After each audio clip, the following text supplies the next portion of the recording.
Hello, everyone. Trisha Curtis, CEO of PetroNerds and host of the PetroNerds podcast. This is episode 97 of the PetroNerds podcast. This is the presentation that I gave to the Denver Association of Petroleum Landmen. This was recorded on October 12th, 2023. It is still exceptionally timely, and it is really a complete tour around the world, starting with the atrocities of the Israeli-Hamas war that took place on October 7th, and then really what's going on within the geopolitical volatility, what happened with oil prices, and what's going on with the global economy, and all the way back to U.S. shale. Now, since the time of recording, right now, tonight is November 8th, 2023, Wednesday, and we are seeing oil prices have come off a cliff from that $87 that we saw on October 12th. So we are looking at $75 a barrel, 75 and change right now. Brent is below $80 a barrel, and that is despite this week OPEC coming out the Saudis coming out and reiterating that they were going to keep with their supply cuts of 9 million barrels per day. So a lot has happened since this war broke out, but what is very clear is that we have two ongoing hot wars, one in the Middle East that could expand, and one in Ukraine that has been ongoing will be 2 years next February. And oil prices are really not baking in this geopolitical risk premium. And if they are breaking in a geopolitical risk premium, it's telling us that demand is not nearly where people thought it to be. So we are seeing weak demand come out of China. I have been talking on this podcast for quite some time that I really don't believe the demand data out of China is real. I don't think that oil demand in China is 17 million barrels a day, or has been 17 million barrels a day over the course of 2023. I think you're going to hear that in the context of this presentation. I really appreciate you guys taking a listen. I think you're going to love it. I really appreciate the Denver Association of Petroleum Landmen inviting me back. It is always it's a really fun talk. It was really, really well received. But with that, last week, the podcast last episode 96 with Paul Tice, it's on ESG. It is a phenomenal episode. The reviews have been really, really great. He was a fantastic guest, incredible conversation.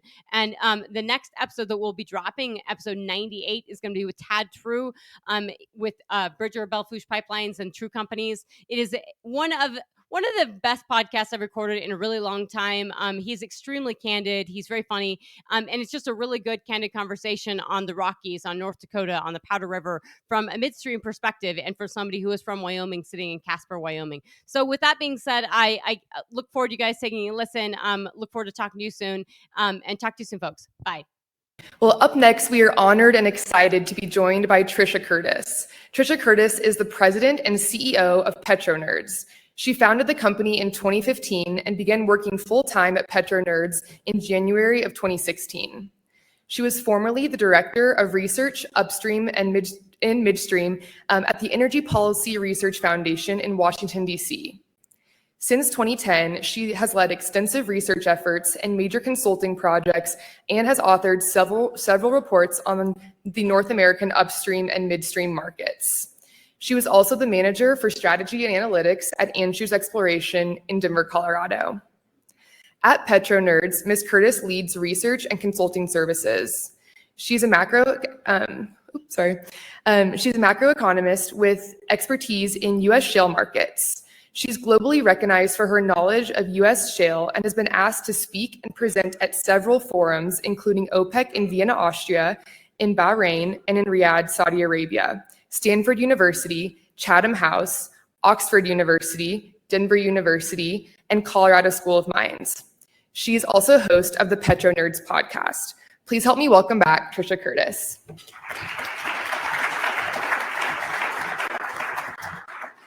Well, thank you guys so much. It is awesome to be back. And I have to say, last year was super fun. We had a much smaller room, if I remember, and everybody was tightly packed in. There was a lot of post-COVID pent up, everybody being really pumped. And the feedback was really nice, and I was extremely humbled with the really positive feedback and then asking to come back. So honored to be here today. And it's funny because my expertise and background, I am third generation oil and gas, and it is in US shale. But we are going to spend a lot of time today talking about geopolitics and the global oil market. And hopefully we'll have time to close with US shale. I've been given, I'm not going to tell you how much time, I've been given an hour. I'm going to speed through things pretty fast, and if I didn't hit on it, that's totally okay. When you ask questions, ask hard ones, ask fastballs, and if I didn't touch on it, it's not because I had to delete a lot of slides. I won't tell you how many slides, because that might overwhelm you.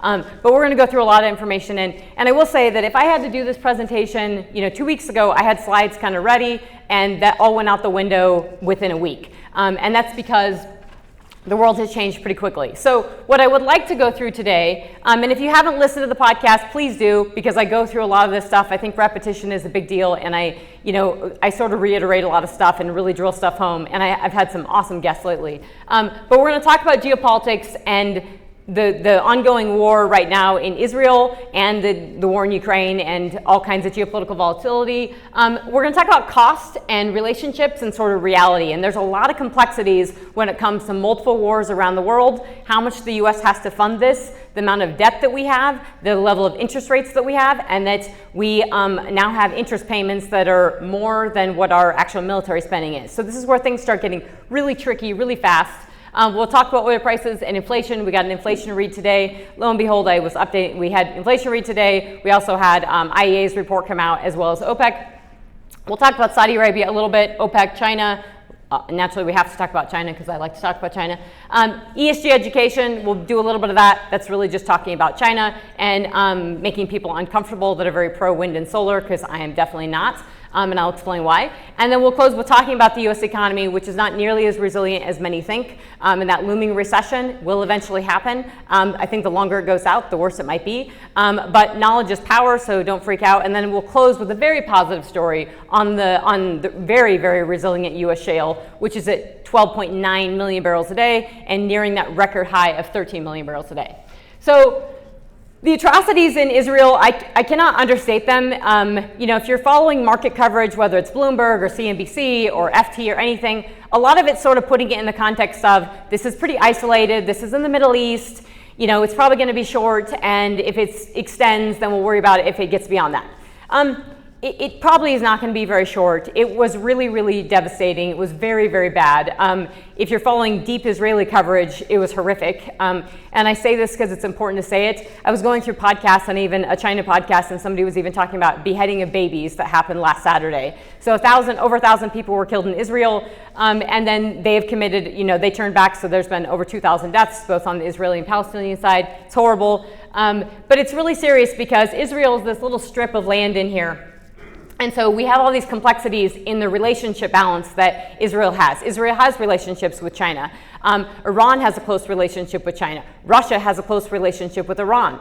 China has a close relationship with Russia. You can see how quickly this starts getting involved. And, we saw President Biden being flanked by Kamala Harris and Blinken just a couple days ago. And I would say Blinken did look a little bit nervous when Biden went off, he went off script and he started talking about Israel. And he was very sincere. And I criticized Biden plenty, but he was very sincere in talking about this and saying we're behind Israel. Blinken probably was a little bit nervous in the extent of that because, and there's been warnings to Iran, because if Iran gets involved in this implodes. Iran is involved in this because Iran directly backs Hamas. So we can talk about, it's a proxy war. It doesn't matter. That's where they get their money. So Iran gives the money to Hamas. Hamas does these atrocities. That's just how it is. Much more complex, but we also have to take off of our rational Western lens, where we don't want war at any cost. We'll just avoid it no matter what. We'll give the weapons, but we want to touch it. This is an area that is this is a territory and all of the Middle East that is prone to war and in volatility and angst. And this is something that they take seriously, and this is not going away. And these atrocities in the context of 1,000 people versus the 9 million population of Israel, this is the biggest thing they've seen since the Holocaust. And they're not going to take this lying down. So if you think this is going away in 2 weeks, you're probably wrong. So the externalities and the impacts to this with all these other countries involved is a big deal. Right before this war, we saw oil prices run up like crazy, then we saw them come down like crazy. Lots of algorithmic, crazy volatility in oil prices that we've seen. Those oil prices were running up. We were short supply. Saudi Arabia had pulled off barrels off the market. Russia said they might pull off some barrels on the market. And then oil prices came down like crazy, and that's because there were a lot of fears about Chinese demand and the Chinese economy, and there were increasing fears about the US economy. So oil prices come down really fast, and then what something was baked in that, or people saying oil prices were coming down before this war happened on Friday, was that the Saudis were going to make a deal with the U.S. and they want nuclear for so-called power. I got to say, nobody in the Middle East just wants nuclear for power. Yes, it might be nice for power. For Saudi Arabia, they could be exporting more oil if they weren't burning 1 million barrels a day in the summer of crude for power. So it makes sense, but nobody in the Middle East just wants nuclear for just power generation. That's just not a thing. But they said, basically, there was a hint that the Saudis might tell our administration that they might throw another 1 million barrels a day back on the market if they were to get this deal. Obviously, the world changed dramatically, but Saudi Arabia is involved in this too. So, and then the Strait of Hormuz is over here, and that's where 20 million barrels a day do go through the Strait of Hormuz. Interestingly enough, we're not seeing kind of the oil price premium right now on oil prices. You're not allowed to share any of these slides or screen capture this. I really shouldn't be showing this one, but I am, because I couldn't find a good Iranian slide. So this is Iranian crude production, and this is really important to point out, is that Iran is under sanctions. Under this administration, they have just gone gangbusters in producing crude and exporting crude because they knew this administration wanted to cut a deal with them, and they knew that this administration was going to go lenient on them. So this administration, as pro-Israel as they are right now, they have not penalized Iran under existing sanctions. And Iran is producing, this says 3.2 million barrels a day, but I've seen as high as 3.6, 3.8 million barrels a day. They're sending probably over 2 million barrels a day are going to exclusively to China. So there's a sweetheart deal with China. China is the only buyer of this crude. Probably North Korea takes some too. And this is direct. So China is directly funding and helping Iran be able to do a lot of stuff it's doing, including wars like this in Israel. You can see how complicated this gets and where the money is going. We just cut a deal with Iran. We did a prisoner swap. We gave them $6 billion. They haven't technically had that. Now that $6 billion is for humanitarian aid. However, it's a big piggy bank, right? You put money in, you put money out. Iran can use that money for humanitarian aid, which frees up more money that they can just go spend on Hamas and do other stuff.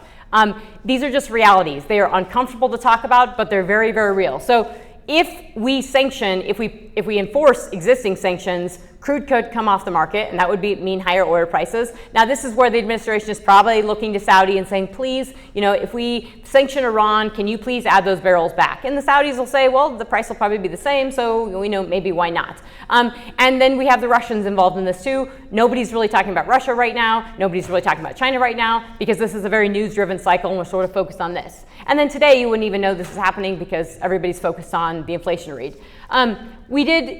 There's probably more, but 22 confirmed citizens of American citizens are dead. Almost everyone had citizens, China has citizens in Israel. So this had a pretty wide-ranging impact.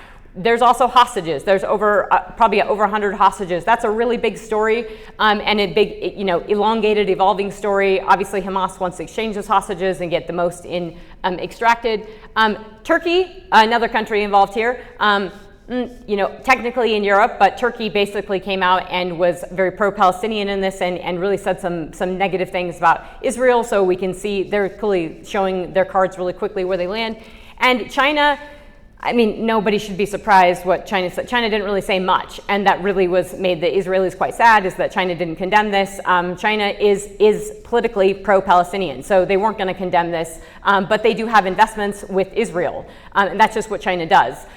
If you think China is your friend, they're never your friend. This is the game that they play. So this is kind of a wake-up call to the Israelis and the entire world, is that this is, China's kind of like that uncomfortable relationship that you have with, it's like, 10 things I hate, not 10 things I hate about you, or he's just not that into you. That's basically China, and we always try to just, do this thing. So he's just not that into you, that's reality. So laying out the geopolitical map, we already sort of did this. We are bringing an aircraft carrier, we might bring another one. We basically took one into the Mediterranean Sea. We're probably bringing one in a little closer. That's basically to just tell Iran, don't do anything.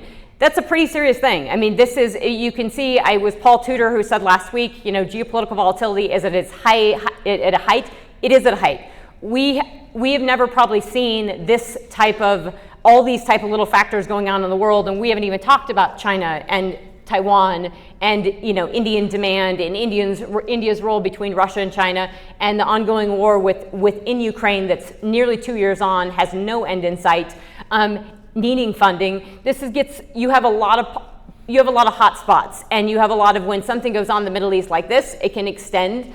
So I think the market, it's interesting. Oil prices are just not baking in this premium now, and that could be that we have some real demand issues, which we were saying a couple weeks ago.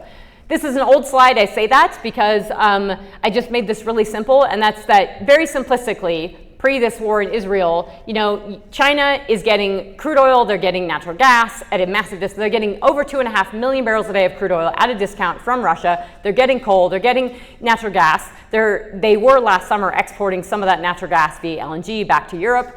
Europe is still getting liquefied natural gas from Russia as we speak. And then China's sending money and technology and weapons. People say they're not, they definitely are, directly, indirectly, to Russia. So they're helping this war, right? So if you want to look to a country that is not helping anyone right now, it is most definitely China, because they're funding half of this stuff. And then we have to fund the other side of it. And then we have Europe in the middle of this to just being like, we'll just take all your batteries and all your wind turbines and all your solar panels we're talking 140% increases in solar panel purchases from China over the course of the war in Ukraine. That helps China too. Who cares if they're made with forced labor? Who cares the human rights abuses? Who cares if they're completely subsidized coal and they don't pay people to make them and then they flood the market with them? Apparently no one cares on the humanitarian rights side, but we care from an ESG standpoint. And that's why I call BS on the ESG. So, but this is a big problem in terms of this trading cycle that we have. And also Germany has huge investments the German relationship with China is extensive, so is France. We saw that play out at the end of last year. But German autos, it's very tight, right? They import from China and they also export to China. And so there's a lot of complexities there. Ongoing war in Ukraine, that's when it started, that's what the map looked like, that's what it looks like today. It's not going anywhere. Putin has dug his heels in. The point of this, people don't want to talk about this either, but war fatigue is a really big deal because wars are costly. And, we are the single biggest supplier for money for this war. And I say this because I am critical of Europe has to put their money where their mouth is, and they have to do this too. And it's not that we shouldn't be doing this. I'm not saying that at all, but you have to have this uncomfortable conversation because now we have very high debt levels in America, and we have very high interest rates, and we have inflation. And we partly have inflation because we have really high spending across the board, and we have a deficit of $2 trillion because we're spending like drunken sailors in Congress and the White House. And this is a problem because our debt is now about $1 trillion, or our interest payments on our debt is about $1 trillion, and our military spending is less than $1 trillion. So when we have more wars, we're going to have to fund this, and then that starts getting people anxious about U.S. treasuries and whether or not they should buy them. So this is just a reality. Somebody's going to have to come up with the money. And we do need to be careful about how that money is being spent, where it's going, and that we're actually achieving something with that. And right now, that did not get passed. On the October 1st pass that we did, the government did not get shut down on October 1st. It could in November because that was kicked out 45 days, but Ukrainian aid was not included in that. So that's a big question mark about that. Natural gas, I showed this to you last year. This is the gap. This is updated for 2022. There's still a big gap between consumption of natural gas in Europe and production of natural gas. They did reduce their consumption a little bit. You can see from 55 BCF a day to 48 BCF a day in Europe. That's not necessarily a positive. They did, that came from manufacturing, that came from these countries actually having to dwindle down their usage of natural gas. And then they increase output by a single BCF a day. And this is just what the story is. And again, Russia doesn't really care about this. People say, well, Russia lost a lot of money because they are no longer sending this 18 BCF a day via pipeline to Europe. They weren't making all their money in gas. They were making it in oil, and they're still making it in oil. So natural gas, the weather really did save Europe last year. We hear a lot about the storage volumes in Europe, that they're doing great and they have all this gas. They don't have the same kind of storage we do. We will see how this winter plays out. We're already seeing gas prices go up a little, and we were seeing that pre this war, but we're seeing that accelerate a little bit. So you're seeing nat gas prices in the U.S. come up. You're seeing Dutch TTF go up to 14. You're seeing future prices up as well. That all has an impact on their economies, which are already going into recession. This incredible oil price volatility, which we've already talked about in this run up and this run down. I put these lines in here. This was from IEA this morning, and it is interesting. This is the first page of the IEA's report that everybody pays a lot of money for today. Is evidence of demand destruction is appearing with preliminary September data showing that U.S. gasoline consumption fell to 2-decade lows. And if you watch the market, you feel the whipsaw all the time because we're doing great. The consumer's doing great. No, the consumer's doing bad. No, the consumer's doing great. This is real. You do see in the data, I think that we had a lot of people still driving, still spending. I'm going to talk about, all that sort of post-COVID lag, the work from home, the people still driving. Yes, people went to concerts. Yes, people were paying for stuff. This is kind of the last hurrah. They are putting this stuff on credit cards, and gasoline prices, when they went up, did slow people down. This has happened long enough, and inflation has been here, and it's been high enough, and it's been long enough that people are pulling back on spending. You hear it from restoration hardware, you hear it from the high end, and you hear it all the way to the low end. And when high-end people are not spending and low-end people are not spending, you have a real problem, because that's their assessment of the economy, and they just don't have the money. Russian oil export revenues also surged because they recovered. The price cap is no longer in existence because oil prices are high. You can see the vehicle miles traveled. I didn't show you product demand here, but this is just gasoline demand in yellow. And you can see it has not recovered to its pre-COVID high. Yes, we're driving, but we're not driving to work. We're not driving to and from work. And so we're driving a lot, but it's still changed. And the vehicle miles traveled still hasn't come back to that pre-COVID high either. So yes, lots of driving everywhere, but people are flying and they just don't have this commute. The impacts to this are more than people expect. There's a huge commercial real estate problem that's looming. It's going to take a couple years for that to get into the system and for it to work its way out and for us to really see the pain. But commercial real estate is offices, is downtowns where you don't see a lot of people. You guys probably experience it now, where some of you are able to work from home a few days a week. When you have that work from home Mondays and Fridays, a lot of people do traveling on Mondays and Fridays. That's inherently inflationary. You see it in the price for hotels. You see it in the price for flights. And you also have an indirect impact on these businesses that are around your downtowns. When you are not working at your office, you're not going to the local coffee shop. You're not going to the local shop. You're not going to the restaurant. And they have been devastated. You can go to Washington, D.C., and you will see up front and center how the huge impact on commercial real estate.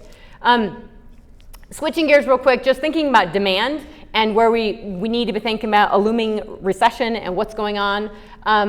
You can see China and India, demand for oil is 5 million barrels per day for India. It's, last year was 14 and change for China. The real growth, everybody keeps saying, has been China this year. IEA showed today it was nearing 17 million barrels a day. I have a really hard time with that, knowing the Chinese economy is as poor as it is. I think a lot of that's stockpiling, and there's just some fudging of the numbers. It seems very excessive. And if it's that high, we must have some severe weakness in the rest of the world for oil prices to be where they're at, given all this geopolitical angst. But I also put this up here so you guys can see coal consumption. It's China. And India, and we're a fraction of that, and we're still one of the largest coal consumers. Now to our oil and gas production. So, sorry, that's 12.9 million barrels a day, not 99, but we're at 12.9 million barrels a day for oil. We say this a lot, but I think just studying production and just going back, and when we think about ESG, when we think about all this push on the energy transition, when we think about all this geopolitical volatility, the reason we were able to sanction Venezuela and Iran during the Obama administration is because we were driving up crude oil production, and because this is the first time. We were at 5 million barrels a day, and now we're at 13 million barrels a day. We are the largest single production, the biggest single addition for supplies in the world by far in the past 15 years. And we're producing well north of Russia, well north of Saudi Arabia. We're the largest oil and gas producer in the world, 124 BCF a day of gas. So if we see Iran, this is the OPEC figures today. So they say 3 million barrels a day. We know that's not true. That's probably 3.5 or between 3 and 4. And Saudi Arabia is at 9 million barrels a day. That is about accurate for them. So that's the story which we already talked about. These numbers for Russia keep getting revised up. So Russia keeps saying we'll do output cuts, but then they don't. And so Russian production and Russian exports have been incredibly and remarkably resilient. This is helped fund their war and helped their ability to just stay the course. And their economy has not been as devastated as many people think it has. Yes, it's been hurt dramatically, but they're humming along.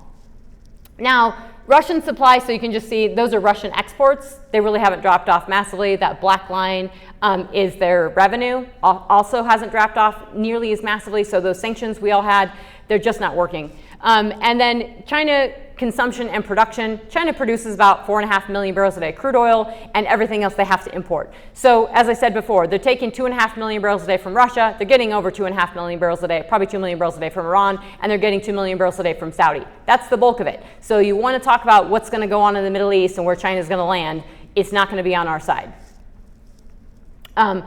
The story, if we're talking ESG, if we're talking energy transition, which is really about climate, it truly is all for naught, because that's China's gas. If China really wanted to change their CO2 emission output, they would be consuming a lot more natural gas. They don't consume a lot of natural gas. They consume about 35 BCF a day because they don't have a lot of natural gas. And that just wouldn't be a smart energy security play for them. So they produce a little, they import a little, but they don't consume a lot. We consume about 80 to 90 BCF a day. The coal consumption and production, they're basically completely resilient in coal consumption and production. They produce as much as they consume, and they consume a lot. And this is the backbone of their economy. It's the backbone of their industries. It's the backbone of their power generation. It's what they make everything from cell phones to solar panels to ammunition with. And the risks in China cannot be underscored enough. They're massive, from all the crackdowns on the financial side to, if you're a government employee going over there. I mean, people aren't getting arrested every day. It's not like that. You hear a lot of business people going over there and it looks good. But if you're talking to people who are on the ground, they'll tell you that the economic sentiment, the negativity is palpable. And we know the data is ridiculously poor, but the GDP is going on a downward trajectory. You could even question whether it's positive at all. And the housing prices, the reason their property sector matters so much is that, where I have a hard time believing they're 17 million barrels a day of demand, is that their property sector is crap. We know they're not building new homes. We know the homes are empty, and we know the sale prices are a mess, and we know they're covering all this up. And that's about 33% of their economy. So I just have a hard time with the property side. So switching gears on ESG, look, we had the perfect storm for oil and gas. I think I said this last year. You have, years of poor returns. You have COVID. You've got negative oil prices. You've got this rise, this anti-oil and gas movement that really just kind of came in there during COVID and took the reins. And you've got the loss of the generalist investor, loss of the retail investor because of all those poor returns and because of this anti-sentiment. You have a massively anti-domestic oil and gas administration who just will not talk about the U.S. producing lots of domestic crude oil and natural gas. And then you just have all this ESG and investor pressure coupled on top of that. You have executive pay tied to ESG metrics. That's a big problem. And you have a reluctance in the industry to lead and to talk about oil and gas. Instead, and that's changing a little bit. I did like the call with Darren Woods and Scott Sheffield yesterday with regards to the merger, but really everybody's still talking about net zero and the transition. And increasingly, that merger has been, if you're watching the market, the coverage has been in the context of the transition. The coverage has been, I guess we need oil for a little while, so this makes sense. And I think Darren Woods did a really good job explaining that, why they purchased this and what they're doing. And full disclosure, I have a tiny bit of stock in Exxon and Pioneer. I don't sell, I just buy and hold, which was forever ago when I lost money. So this is not a money-making strategy for me.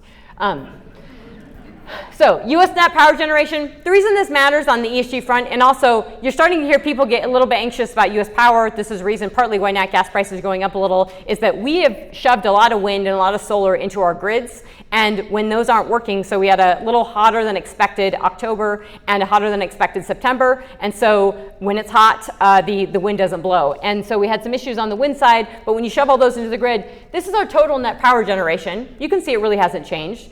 And you can see, yes, we dropped coal massively in purple. We've increased natural gas like crazy. And I will say, one of the biggest reasons we've even been able to add that wind and solar, which a lot of it is in Texas, is because you have so much natural gas in Texas. So you have a backup baseload power. It doesn't work in places where you don't have that backup baseload power. You see that in China when they have a lot of wind and solar and it's not actually connected to the grid. Sometimes it is. It's a backup. For China, when they add all that wind and solar like crazy, this is to simply offset some coal that they're going to use. But it's not done efficiently, and that's not they're not doing it for emissions. They are doing it for energy security. And it's not even that good for energy security. And they make it, and it's really cheap, so why not use it? And then we buy it. So truly understanding net zero, and if somebody wants to shout at me just how much time I have left on my hour, I'd appreciate it, because I've passed up my thing. So understanding net zero, and this is why it's really, really important. So when all these oil companies say, I heart net zero, and we're doing net zero, and we got net zero emissions, they're talking about their scope 1 and scope 2 emissions. They're not talking about what the IEA is talking about, which is where all this came from. And that is in 2030, you will have, by 2030, you will have to have you'll take demand from current levels of over 100 million barrels a day to 75 million barrels a day. So over 25 million barrel a day demand drop, about 27 million barrels a day demand drop between now and 2030. It's not going to happen. It can't happen. It would devastate the world, and we would all be eating mung beans and living in caves, and you wouldn't be driving, you wouldn't be doing anything. You wouldn't be able to get on a plane, so it's not going to happen. But the problem is that's what net zero is. And so the reality of you can be pro-oil and gas, you can be anti-oil and gas, it's not happening. But that's what everything's hell-bent on. And then, we just have to realize that when we're talking about this. So the other side of that is shoving all the wind and solar into the grid for IEA. That's the answer. So the G7, this is so important in the context, I think, when I talk about ESG, when I talk about folks who are, on the gas side and they're saying, okay, if we can just tell everybody coal is bad, natural gas will win the day because natural gas has lower emissions. It does have lower emissions. But look, everybody stabbed the knife in the back of coal, and then they're coming after natural gas. It's the same people that did that. So Bloomberg has a big philanthropic entity that is anti-coal. He put another $500 million to kill every coal-fired power plant in America, which is just devastating to domestic jobs, domestic energy security, does absolutely nothing for CO2 emissions in America. Just for perspective, Colorado is 0.3% of global CO2 emissions. So we could all just go away. We go to zero. We could wipe Colorado off the planet, and we would not be a drop in the bucket of global CO2 emissions. And that is what this whole thing about climate, energy transition, ESG, you name it, that's what it's about. So if we're not doing anything, we need to start talking about it, and we need to start educating, because what it's doing is it's killing this business, it's killing jobs, and it's hurting our energy security, our national security, and our economic well-being. And what we have, China has coal, and they make stuff with it. We have natural gas, and we can make stuff with it. And that's what we need to be doing, and that's what keeps us prosperous. It's why we don't have the same issues as a lot of other countries. And that's what the G7 was going after. The G7 basically said, if appropriate, you can invest in natural gas, which is insane because everybody's needing it. And that's why you see companies like Conoco, companies like Liberty, everybody investing in natural gas like crazy because they know this is the solution. Fatih Birol, this report's going to come out on the 24th of this month. This is the big IEA World Energy Outlook. Apparently, this is going to say that we are definitely peaking. By 2030, all for coal, oil, and gas, we're peaking. Now, everybody said this in 2020 during COVID. They said 2019 was the peak. Well, clearly they were wrong, and we are now well above that peak, but now we're 100% going to peak. He obviously got some pushback on that. This is CO2 emissions, just so you can see. That's global on the left. That's China in red. So you can see the direction they're going. You can see the US, we're right below China there. We're trending down. We're trending down because we put a lot of natural gas into our grid. That's the direction we're going. Europe is killing themselves to reduce their emissions. They're not going to change the planet by not, they're not actually changing the course and trajectory of the world. They think they are, and India's going up. So the US and the West, we're all killing ourselves. We are these democratic countries with rule of law, with institutions, with values, with norms, and we actually value human rights. And so when we produce a barrel of oil and gas, it's epic. And when other countries produce it, it's not. So, and this administration is okay with Iran sending crude to China, is okay with Russia sending it everywhere, is okay. Europe is basically just signed deals with, Qatar. Qatar has some human rights abuses as well, but they're not going to sign long-term LNG deals with us because our molecules are just not that green, and that's a problem. So that's ESG for you. When we're trying to measure our emissions and we're trying to push back on this, it's not okay that Europe is signing long-term contracts with the Middle East, but they're not signing long-term contracts with us when we have a cleaner and more ethically sourced molecule. That's global power generation by fuel. That black is coal. That's where you're going. The reason this is important is not to show how much coal and how much natural gas. The reason is to show that it's going up, right? You just need more energy. And I know a lot of people say this, but you just do. You just need more energy over time. And frankly, you actually need more energy. When you add that green bit and you add that wind and solar, we probably wouldn't need as much of energy as we added if we didn't have all that, because it's extremely inefficient. And then you have places like the UK that you have to use your natural gas power facilities efficiently to make them make sense, to make them actually work. But when you just pull them on peak times when your wind isn't blowing and your sun's not shining, you lose that efficiency. And then you actually have to use more. So I would wager that, it truly is all for naught, because all that green isn't actually, you're not using it all the time. You're certainly not using it in China, which is where the bulk of that is at. That's global oil and gas consumption. Again, that trajectory is up. It dipped with COVID. That's coal consumption. Its production is up significantly, and even coal consumption is up It's not even flattening. So, you know, the IEA is outside their mind and thinking they're going to curb Chinese coal consumption. And gas consumption and production is one direction. It's just up. It's a 400 BCF a day global market. We are producing gross withdrawals 124 billion cubic feet per day. We could change the world in a heartbeat with our natural gas. But we have to be proactive. We have to build a pipeline, and we have to talk about this. Now, again, I don't know where I'm at on time. Here's a story with China and solar and the human rights abuses. China competes in two ways, with cheap coal and massive subsidies and very cheap labor. A lot of it is forced. And you have to do a lot of research. I go to primary resources, so when I'm showing you this stuff, I might be glossing it over, but it's not that I haven't done my research. This is a chart from the IEA, which they don't talk anything about forced labor, but they will tell you about cheap coal. And you can see the province of Xinjiang there in that tall thing, and the cost of power. And the reason their solar panels are so cheap to make is that in the province of Xinjiang, it's 100% coal-fired power generation. They have a ton of coal there. It's very cheap and it's abundant. You need heat and you need industry and power to process rare earth minerals, which is dirty and extractive, and you have to take off the uranium and you have to take off the thorium. When you're refining, when you're doing any heavy industry thing, a lot of that's getting pushed in the province of Xinjiang, partly because they have cheap coal, also because they have labor that's really, really cheap. And the way you compete with the world, they stole the technology for solar panels from China, and then they made it in the province of Xinjiang, and then they used forced labor and cheap coal. They dropped the price out, and then they flooded the market with it. And they put the solar manufacturer in Germany out of business, along with a lot of others. So when we talk about solar, almost all that's still coming from, even from the beginning, is coming from China, which is coming from Xinjiang. That's a map. That's China's map. That's of Xinjiang. Complete surveillance, no one can even see what's going on there, so it makes sense why you'd be doing a lot of that.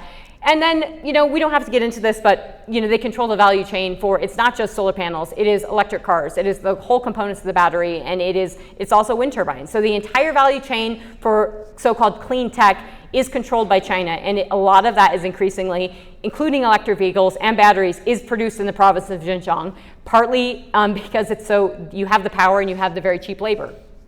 All that red is China. So when I say this energy transition is not going to it's not going to even happen the way people think it's going to happen, because all those batteries are coming from China, and we already have issues with China, and we haven't even had a hot war. That's the trade with China. Chinese EV exports are just surging because they're very good at this, and they're sending a lot of those to Europe. Europe has bought all these solar panels, so Europe's in a real pickle with China. That's US power generation. That's Chinese power generation. China's is double. We don't even have 1,000 terawatt hours of coal-fired power generation. China added over 1,000 terawatt hours of coal-fired power generation in 2021 alone. So when you're talking about CO2 emissions, we have to change the dialogue, because it's about China, and unless you're going to change them, then we need to start talking about making our country a little more. We need to start talking about energy security and being more boisterous about that, and stop pacifying everyone on the issue stuff. The U.S. economy. We have fiscal monetary lags. They're massive. We have U.S. debt levels, which we talked about, high interest rates. We have this war. Entitlement programs are a big deal. It's very uncomfortable to talk about, but it's really important. So Social Security is one of them. Welfare is another one. Welfare spending went up significantly during COVID, and it hasn't come down. And food stamps as well, which has also contributed. That's went up massively. Went from 60 billion to 160 billion, and that's inflationary. All the spending is inflationary. We have a declining average hourly work week. We've got strikes. The UAW auto strike is one of them. We've got this work from home thing that does contribute to this sticky inflation and has all kinds of knock-on effects, which I talked about. And then just the duration and the length of inflation is really impacting people. It's starting to really come home to roost that we haven't seen inflation come off as quickly as the Fed wanted it to, partly because they didn't do their job or get off to the races, and it's still there. And then we have massive household debt, from mortgages to auto loans. Most people are not getting approved for auto loans right now, and auto loans are massive, and you just can't get financing. So we have a big problem in autos, even separate from this strike. You have credit card debt that's going up, and you have delinquencies, which is also going up, and then you have student loans, which just began. Now, the administration made it to where you're not going to get penalized on your credit score if you don't pay off your student loan, but you're still racking up the interest payments. So this is a problem, and we're going to start seeing this. So consumers are weakening. We're seeing this from Amazon's Prime Day was not good for big items.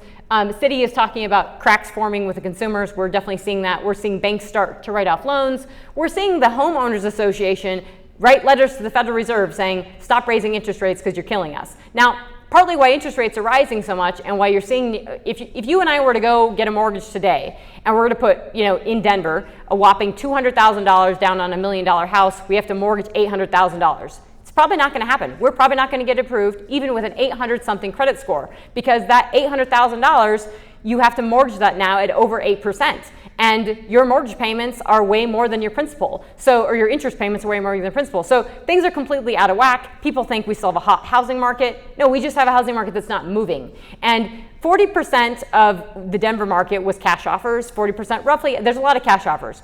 You should ask yourself why you're not seeing more cash offers right now. Why are more houses not moving in cash offers? Because if I had $1 million cash, I'd be coming in to places that I want to buy, and I would be underbidding, and I would say, that $1 million house, let's do $750 cash, we're done. You're not seeing that because people are nervous, and that's a reality. And when people are nervous on the top end and people aren't spending on the bottom end, you're starting to look at recessionary territory. Here's what inflation did. It didn't come down as much as expected. It was actually hotter today. And you have all this sticky stuff in shelter, in services. This is chicken. Chicken prices, I just put this line out here. Chicken prices have come down a smidge, but they're so high from what they've previously been. The average consumer is getting annihilated. Yes, inflation has come down a little bit, but chicken prices are still extremely high. The price of goods is still really, really high. And that's electricity prices. They just keep going up and up and up. And we produce 124 BCF a day of natural gas, and gas prices are $3. So tell me why electricity prices are so high. There's a lot of reasons why, but part of it is because we've shoved so much damn renewables into the grid, and Excel is making us pay for them. And that's because they are decommissioning the coal-fired power plants, and they're making the consumers pay for that. And I think the consumers should have a say in what we're decommissioning and what we're not decommissioning, and maybe putting more nat gas into the grid, which they've also capped. And these are really, really serious constraints. The data EIA also has on the non-reduction in CO2 emissions by all the stuff that the utility companies have done is astounding, because they've shoved all these renewables into the grid and it is not reducing CO2 emissions by, it's basically a fraction. This is unemployment, basically showing you the unemployment lags inflation and interest rates. So unemployment has to grow. We're going to have to lose jobs in order to cool off the economy. That green is oil prices. You have purple in unemployment. You have the Fed's fund rate, interest rates in black.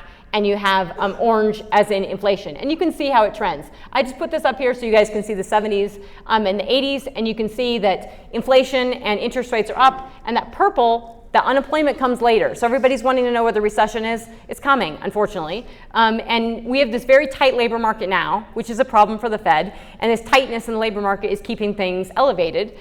Which is a problem. That's why you also are seeing people strike, because they can. That federal surplus, that deficit, or federal surplus or deficit, that's our deficit right now. We are in a trend that's not good, and that's why our yields and our interest rates are kind of high. Partly why the Fed might not raise rates is because they might not have to, because the market has done it for them. Where you see the 10-year yield going up, which directly impacts 30-year mortgages, because people are getting anxious about our debt levels and the ability to repay it. Because we have a government, and I know that everybody says this, Republicans spend a lot, Democrats spend a lot. There is a difference in this last several years with COVID and with the crazy spending. We wholeheartedly have seen this administration and Congress use this kind of as an excuse to just throw everything in the kitchen sink.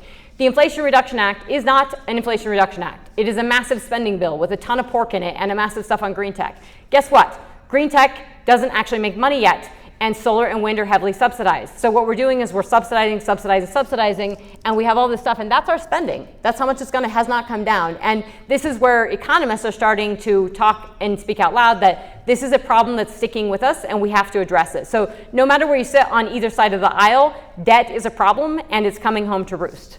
And with these wars in light, and with this is our interest payments on our debt, which is $1 trillion. It's an unsustainable situation, and now when people need us and we have to be the leaders of the world, we have to bring all this in context. We also have compensation up, that's blue, and we have productivity down in red. Not a recipe, not where we want to be in the US economy. Our average hourly work week is also down. The average hourly work week is 34 hours. I don't know about you folks, but the last 3 days I probably put in, in 2 days I can put in 30 hours pretty quick. So 34 hours, I don't have a lot of sympathy. I truly don't have a lot of sympathy on the UAW auto strikes. When you're asking for pay for 5 days, you only want to work 4, but you have to produce a product. And I'll get into why that's complicated. Again, that's labor productivity down. So the UAW is asking for a 32-hour work week, but they want pay for 4. Somebody mentioned this on LinkedIn and said, told me it sounds like you are not for the employee wanting higher wages. I'm not a pro-union person, typically because it's not really good for business. And if you're a shareholder of any stock, anytime this happens, the stock goes down. So this is just a reality in economics. It doesn't tend to work well. When you raise wages, inflation goes up with it, and at the end of the day, the consumer's no better off.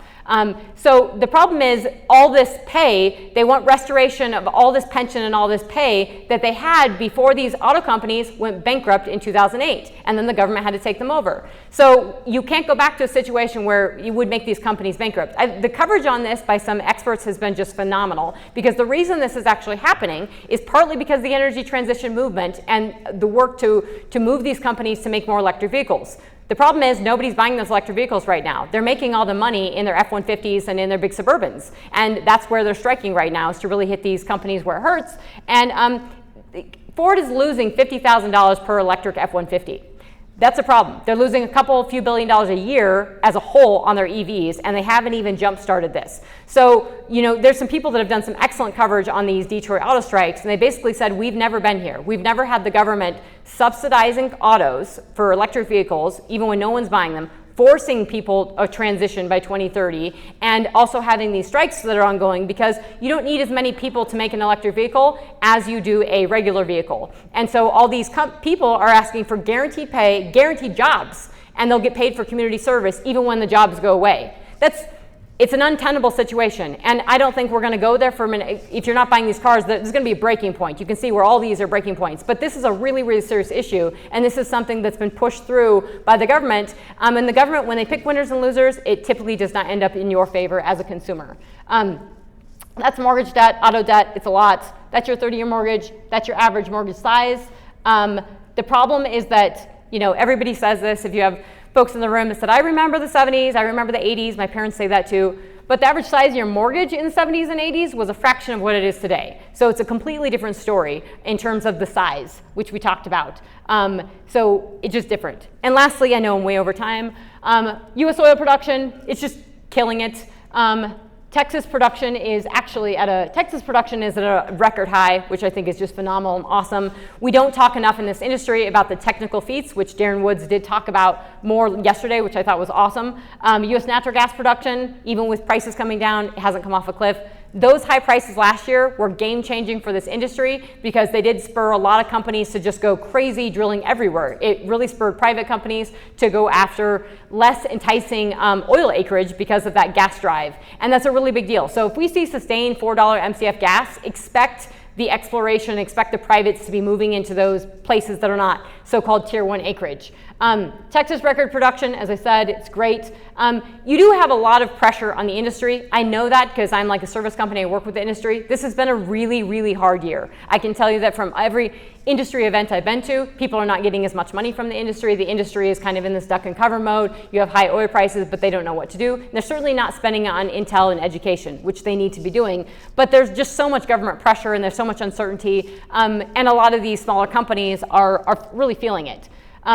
Exxon, well before this merger, came out publicly and talked about this ESG pressure and how this ESG pressure is impacting oil companies' ability to invest. This is why it's so serious to understand ESG on the investment side, because it's impacting the ability for companies to get stuff insured, from whether you're getting a truck to actually haul your oil, or you're just doing day-to-day business, or you just need more money to drill a well. ESG is impacting that and making it harder. They talked about net zero. They basically debunked that in a proxy filing, saying that, or in a filing, basically saying they can't comply with it, nor will anyone comply with it, and it's ridiculous. That's the purchase. So, I mentioned this, that Exxon was talked about and this merger was talked about in the context of the energy transition. It really was. I mean, Brian Sullivan on CNBC even said, oh, we're going to have a few more years of oil, so I guess they need to do this. And I thought, Brian, you don't even believe that. Somebody must be like talking in your ear to say this, because that's ridiculous. We're gonna have more than 10 years, probably 30, probably 40, but the fact that he even said that was really annoying. So Exxon produces about 350,000 just oil in the Permian, and Pioneer produced about 500,000 barrels a day. There are a lot of reasons why this did make, obviously from an acreage standpoint, it's great, but you know, Pioneer, those decline curves, if you look at them, they're not crushing it. They were kind of smashed, and Exxon really did talk about yesterday of saying, they didn't say we're gonna uplift your decline curves, but that's basically what they were saying, of saying, hey, we're gonna bring our tech to this. And you know, Exxon does have the staying power and they have the time. So I think from an industry standpoint, this isn't great in terms of we're gonna lose some jobs. It's definitely gonna impact the service sector. And you know, consolidation in Colorado, I'm not a really big fan of, because I think it really hurts Colorado, and I haven't seen Colorado get better from a regulatory standpoint as we've seen the consolidation. In fact, it makes Colorado more quiet. The industry is more quiet. I don't like it. This is a little bit different. Lots of repercussions. Public shale reinvestment rate, it's coming back up. But you know, you just haven't seen public companies put the drill bit back in the ground because they've been so afraid, and they really need to. And they've missed out on very high oil prices. And you see so much of that orange, that's dividends and share buybacks. We can talk about that offline. I'm a little bit critical of excessive share buybacks. It can't be the only story. I think dividends work. But if you're telling the street you need to buy back shares because your company is not appropriately valued, you need to be working on getting your company appropriately valued. And part of that is telling the story of oil and gas. And Exxon and Pioneer did a better job yesterday of telling that story. That's California, Alaskan, and Colorado production stacked up. It's less than 2 counties, and it's less than New Mexico production in total. That is what regulatory and anti-oil and gas does for your state, and this is where the money goes, the investment goes. So this is really, really serious, something Colorado needs to take seriously. I love the DJ, I love the rock. I just think that we need to be more vocal, and we need to push back, and we need to educate. Permian oil and gas production, absolutely crushing it. It's just phenomenal, amazing story. It's one of the best oil plays in the entire world. That's Delaware, Delaware and Midland breakout. We have a ton of natural gas, an absolute ton that's driving this oil production up. We can learn about that later. Average lateral length is well over 10,500 feet right now. Another very impressive story. In the Midland, we're seeing about 12,000 foot laterals. That's an impressive story because, you know, 5 years ago, people just weren't here. They didn't think we could do it. And now we're drilling 3 mile long laterals on an absolute regular, and it's working. And the real story, that's the rig count in the US, public, private, public in orange, private in purple. Permian, you can see where that's flipped. The privates really led everything. That's stacked completions. We can skip over this. We can talk about that later. The growth has been in completions. The offset from the publics has really been the private companies. This gap in completions by public companies is this ESG investor pressure. This is really serious, and this is why you haven't seen plays like in the Rockies go crazy like the Permian. That's U.S. public company completions, that's U.S. private companies. You can really see that, how well they responded. And that is what the market and ESG pressure. If you're private, you have more flexibility. U.S. rigs, you can see that same story where the public companies are really concentrated, and the purple guys, the private rigs are, you know, they're willing to step out. It's working for a lot of these guys, especially in these oil prices. That's ducks. So these are just holes that have been poked into the ground. Let's not argue about what a duck is. Happy to do that over drinks. But those are holes poked into the ground. And that tells you last year we had a lot of folks, a lot of private companies poking a lot of holes in the ground that are absolutely not deemed tier 1 acreage. And I would say that a lot of those guys would say we're going to make money with that. And I would say they will. So we have lots of reiterations in the business of, you know, what happens with prices, where the privates go. When you have pressure on publics, what happens with privates. And just because if we see a consolidation, if we start seeing more consolidation, it does not mean the privates are down and out. It means the privates are going to be pushed into that, you know, tier 3, tier 4 acreage. They will de-risk it, and we will continue onward. As you can tell, I'm really bullish about the rock. That's all plays. That's every oil play, normalized productivity decline curve. And you can see that dotted line is 2022. If everybody was stepping out, and if the acreage was crap, and if all those longer laterals weren't performing, you would have seen that smashed, and we absolutely did not. So with that, I know I went over, and I apologize. I'm going to close.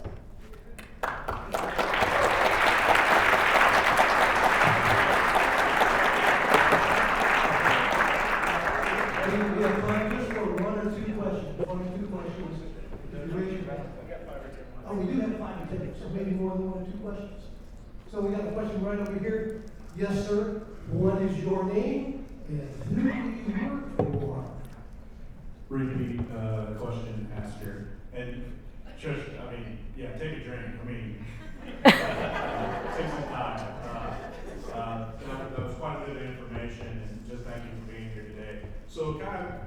kind of, summarize a lot of this data.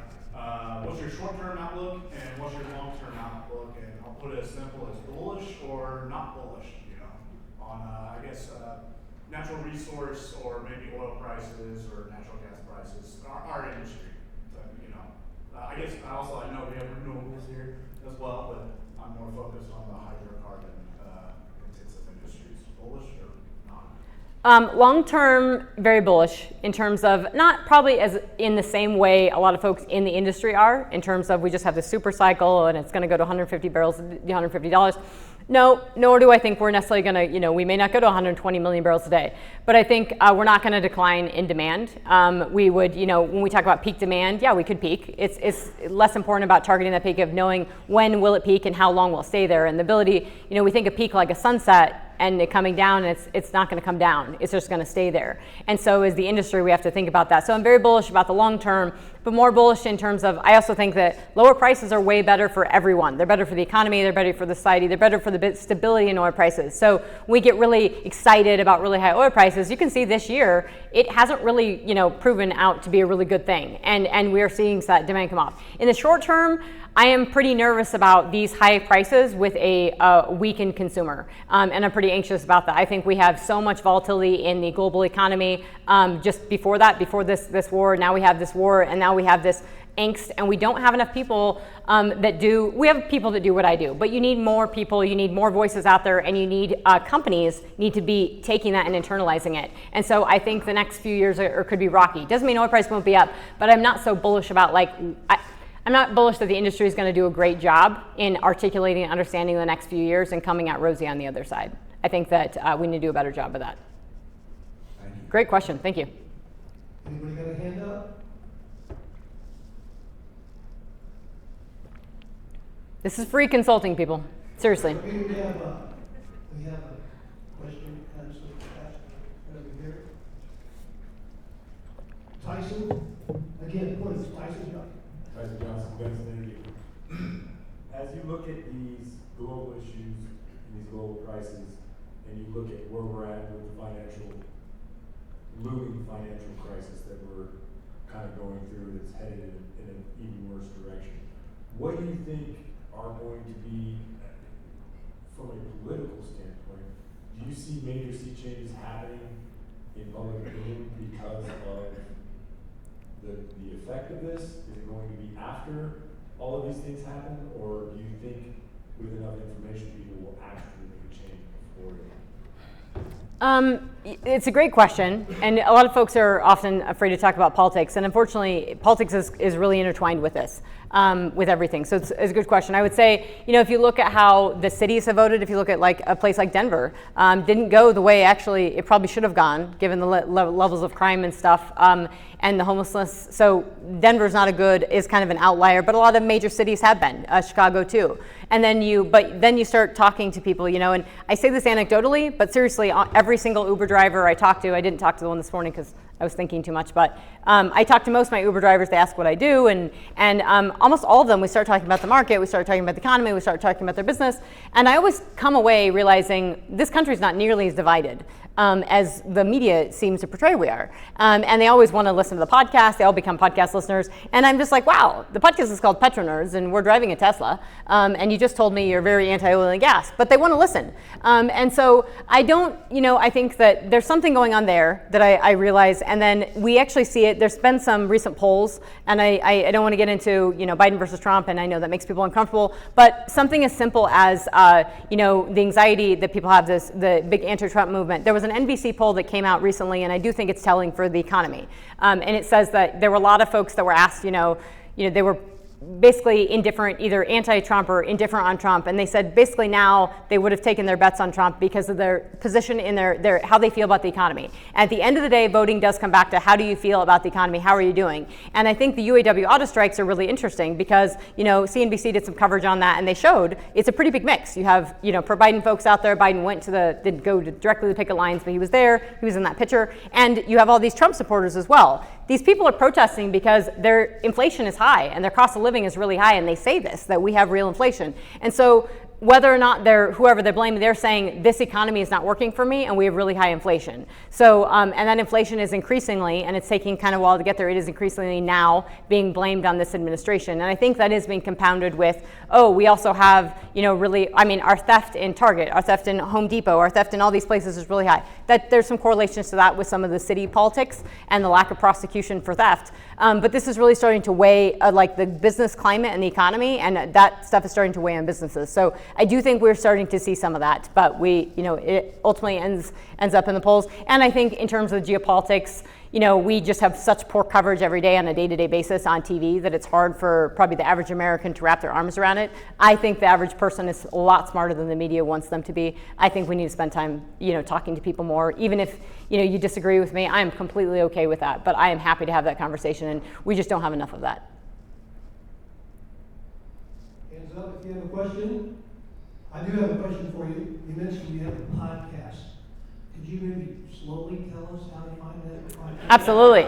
So you can Google PetroNerds because it's called the PetroNerds Podcast, and it's on iTunes, it's on Spotify, it's on all your platforms, it's on YouTube. So there's a PetroNerds YouTube channel, so you can watch it.